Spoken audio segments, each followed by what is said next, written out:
A man stood at a stranger's front door. He wasn't there to offer help. He wanted to see what their camera had recorded. He told them he believed something had happened to a woman he knew. He said it with certainty, not worry, certainty. At that moment, no one had called the police. No report had been filed. Her family didn't even know she was missing yet. But he already did. By the time anyone else started asking questions, the footage he came looking for was gone. This is the case that took 2 years to close, and it started with a man who knew far more than he ever should have. If you don't like me, your baby daddy do. I swear he do. I like him too. Kayla Atwood was 32 years old, living in Pensacola, Florida. She worked as a licensed hairstylist and was raising 4 children on her own, ages 11, 7, 3, and 1. Those who knew her described someone who built her entire life around her kids. By late 2023, her marriage had ended. She was navigating life as a single mother, and she made no secret of it. Online, she spoke openly about the year behind her, calling it a season she was ready to leave in the past. She wrote about wanting peace going forward, about being selective with who she let into her life, about choosing herself.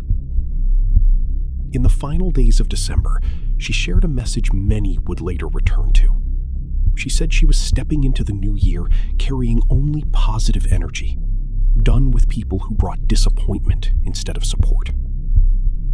She had no way of knowing how little time was left to live out that promise.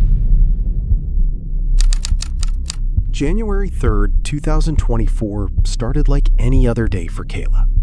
She got her kids up, dressed and ready, then dropped them off at daycare and school, just like she did every single morning, without fail. She wasn't alone that day. A man named Elmores, a delivery driver, had been with her for the past 2 days.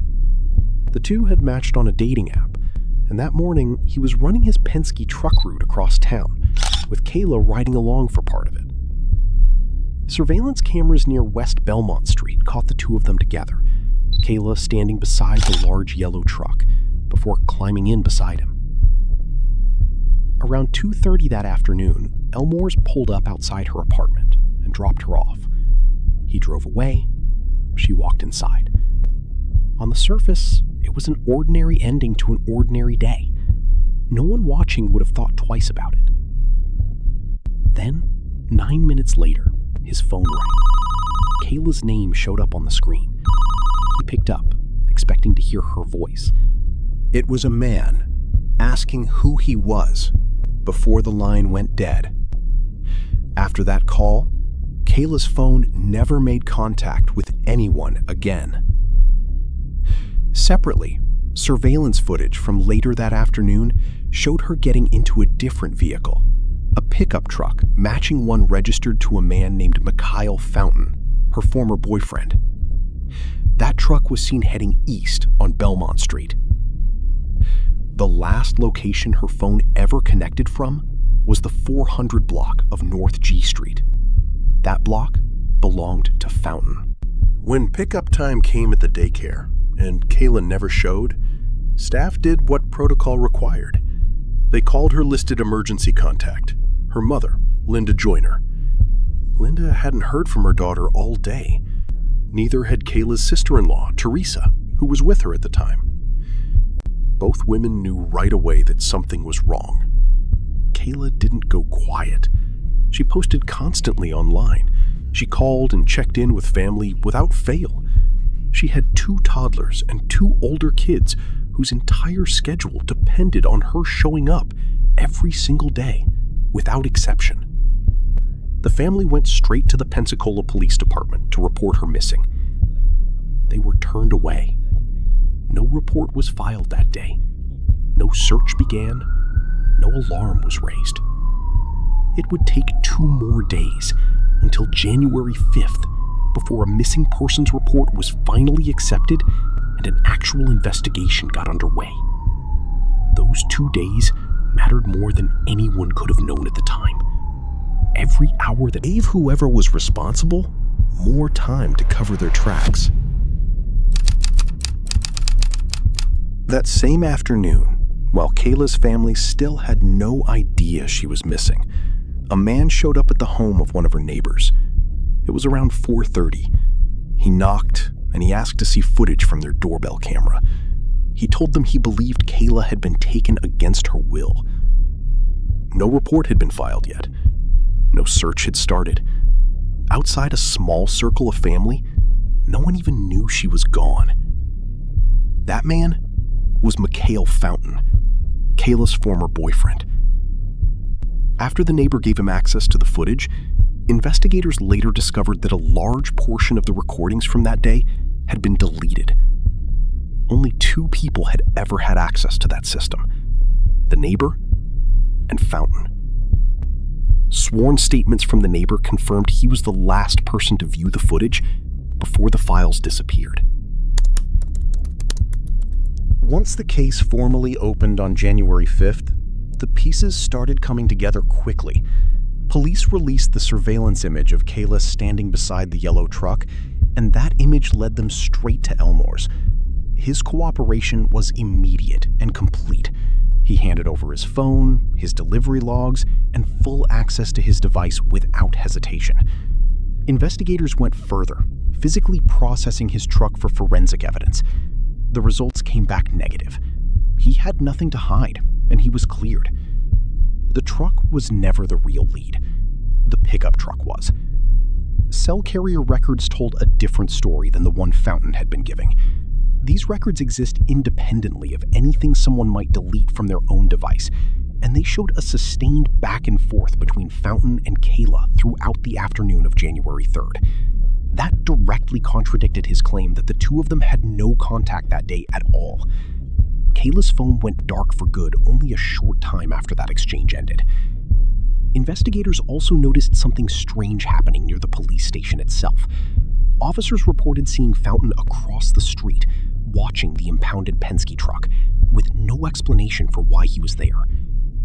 When detectives sat him down for questioning, his account began to fall apart almost immediately. He mixed up which day was which. He insisted there had been no contact between him and Kayla on the day she vanished, a claim the phone records flatly disproved. He admitted to deleting their messages, but framed it as routine, something he did with every contact once a relationship ended. When detectives looked closer at his phone, they noticed Kayla wasn't saved under her name. She was saved under a set of initials he couldn't clearly explain. There was also a structural detail in how the case unfolded. The homicide and battery charges against Fountain were ultimately filed by the Escambia County Sheriff's Office, separate from an earlier resisting arrest charge brought by Pensacola police. 2 different agencies, working the same man from 2 different angles. On January 9th, Fountain was arrested for the first time, charged with tampering with evidence over the deleted footage and the erased messages. He posted a $50,000 bond and walked out a free man. 2 days later, investigators brought in a specialized search team, a nationally certified group called Legacy Canine, trained specifically to locate human remains. Police Chief Eric Randall later explained their method directly. Instead of searching wide and hoping to get lucky, the dogs let investigators narrow in on one specific area, cutting down what might have taken weeks into a matter of hours. Kayla Atwood was located in a wooded area off Stowe Road, near the intersection of Fairfield Drive and Crow Road in Escambia County. The spot was less than a mile from the daycare where she had dropped off her 2 youngest children on the last morning anyone saw her. Less than 24 hours after she was found, law enforcement returned to the block where Fountain lived. He was taken back into custody. This time, there was no bond offered. He would not be walking free again. The Office of the State Attorney for Escambia County formally charged Mikhail Fountain with second-degree murder involving a firearm, along with the earlier charge of tampering with evidence. When asked about motive, Pensacola Police Chief Eric Randall was direct. He told reporters the evidence pointed to jealousy, a refusal to accept that the relationship was over, and an inability to let Kayla move forward into a life that no longer included him. The case moved through the courts for nearly 2 years. Jury selection began in October of 2025, more than 20 months after Kayla was found. Prosecutors built their case around the same evidence that had unraveled Fountain's story from the very beginning.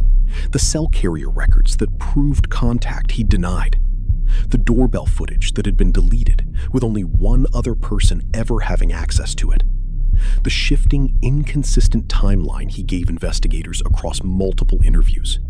And testimony placing him near Kayla in the hours before she disappeared for good. The defense had little to work with.